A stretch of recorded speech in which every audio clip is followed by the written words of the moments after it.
I'm Chad Batals, and this is Melissa. We're Jake's parents. Jake's parents. We noticed that he had a bit of black eye. That led us to go get him checked out by the doctor. Spent the night in the hospital.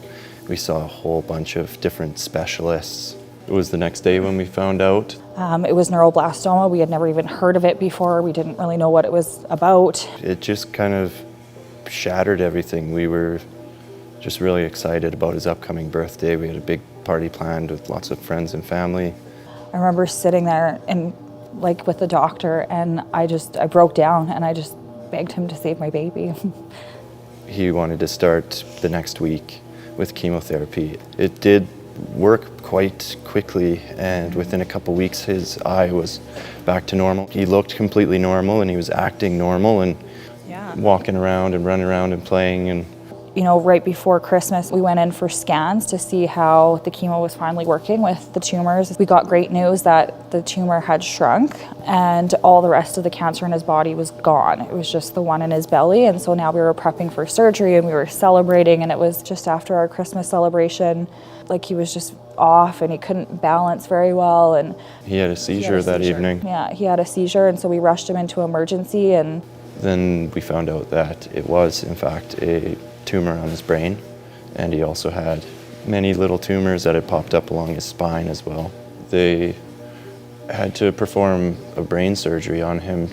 I mean, after that... he started to come back. He came back to us. I mean, he wasn't the same. He couldn't walk anymore. Yeah, he lost his mobility to walk. A lot of really scary stuff that they talk to us about. Every time it's followed by a question, do you want to go forward? The other option is that we stop. That was never really an option in our heads. We were gonna keep fighting. Just decisions no parent should ever have to make. We were hoping to get better news, but we scanned him the last time, and the doctor came in and told us it's all over his brain, it's all over his body, and there's nothing left that we can do for him.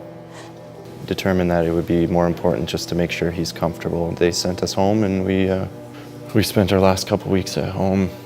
We would have him sleep in between us every night, and he hadn't really been awake or alert for over a week. Yeah. And he called out to Mom, and he looked over and saw me and said, "Dad," and it was like he was just back. And just for the day, just to say goodbye. And So 3 doctors came over, and he seemed like he was comfortable, and he was gone.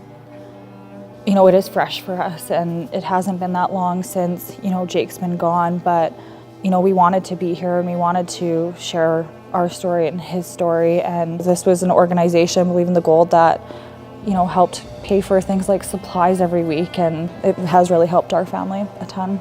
We want people to make sure that they know what life is really like on the other side, and they can come out and donate money and, help families in the future.